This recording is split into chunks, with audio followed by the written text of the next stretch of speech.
rotting man lies on his side with his eyes looking straight through you. The belt is still around his neck. His body is supine and open to intrusion by autopsy. The lieutenant adjusts his glasses and takes a deep breath.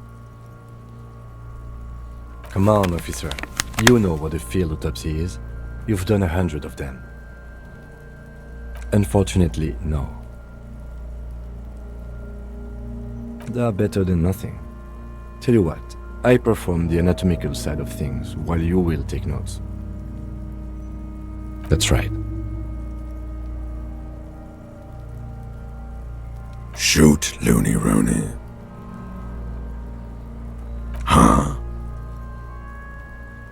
You're misquoting me, Rooney. I said communism killed me. Love did me in. Come back later, Corpo. Amuse yourself with my frank manners and my memento mori features. If possible, also, see me in your dreams. The dead man stares in silence as you crack open the ledger. The bright red paper is covered in boxes and lists, describing the condition of his skin and organs in 3 parts. Above those, an 11-field info form needs filling out first. It begins with, That's you. the corpse is indifferent to the time of the dead light and great culling, just lies there. The next box says, KK57-0803.0815. Next, NA. Next, NA. Roughly 50. The corpse looks ageless, like meat on a hook, teeming with opportunistic microorganisms, letting out a foul-smelling diamine compound. Your eyes turn watery. Mondial. Subgroup Occidental, as per your observation. The pudgy mess looks neither mondial nor occidental. It doesn't even look human. The next line says, Fucky fucky! Male. Pigs can have sex! Naively, the lieutenant does not double-check your notes. We're still going with March 4th, 51. What else? 9. Body identified by is non-applicable. 10. Case number is the same as the coroner's case. KK57 0503 0815 listens motionless, with the cargo belt still around his neck. Only 1 box remains. None, at least not after the initial examination. Clothes. The deceased wears armored boots and white briefs. The make of the briefs is Babrodine, I think. Let's see. See, it's happening. Babrodine, yes. Inexpensive. Size M. Color white. The disappointment is palpable. The red-haired thing was expecting something more lurid. The rest of the clothes have been removed post-mortem by scavengers in order to get to the victim's ceramic armor. Officers are in search of the missing pieces. Removal of the boots is left for processing. Patience.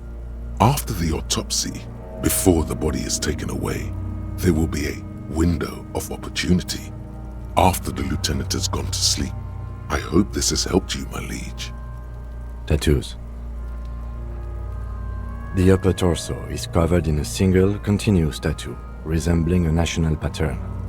It reaches from the right shoulder to the heart. The ink is blue and white. The assistant has a color photograph of the markings, to be added to the case files as document A1. The photo is taken on the scene, using a Trigat Mini. The deceased has a cargo lashing belt around his neck, tied with a hangman's knot. Color yellow. Length 3 meters. There is a buckle on the other end. Well-nourished, athletically built, measuring 1.8 meters, generally consistent with age, about 50. Preservation is good. Ambient temperature, below freezing. The spine is bent more than the lieutenant compensated for. This buster's actual height is about 1.85. And no, you could not take him straight on. Of course, I undercompensated. Body hair is light brown. Distribution is consistent with age.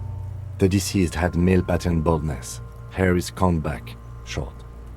Lividity is consistent with hanging. The head is congested. Contusions are present on the head, chest, and thighs, consistent with stones thrown post-mortem. Low velocity. Fucking low velocity? You think Kuno doesn't know what you're talking about? Velocity was fucking max. Talking shit about Kuno's velocity.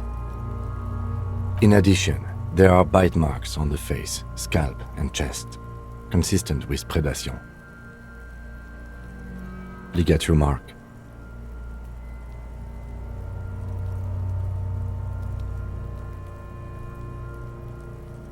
The steel wiring.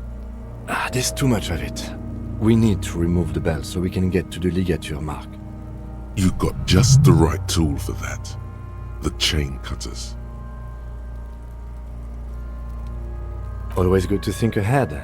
Now, we need to cut the belt to see the ligature mark below. Carefully, with as much precision as you can. See, my pig is gonna fuck his head off. No, he ain't. Your pig's a boring fuck. After some deliberation, you sink the cutters into the knot tying the belt together.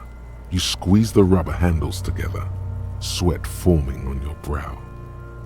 Snap! The knot is slashed. Another cut and the belt falls apart like a flower bouquet, revealing the dead man's neck and the dark red ligature mark around it. The rope rises to a point, leaving a gap in the ligature mark. The suspension point is in the back of the neck. As it ought to. This is where its grip on the curdled meat is gentlest, pulling up. Hemorrhaging is observed on the skin, above and below the ligature mark. The mark is well pronounced, consistent with a drop from 1 or 1.5 meters.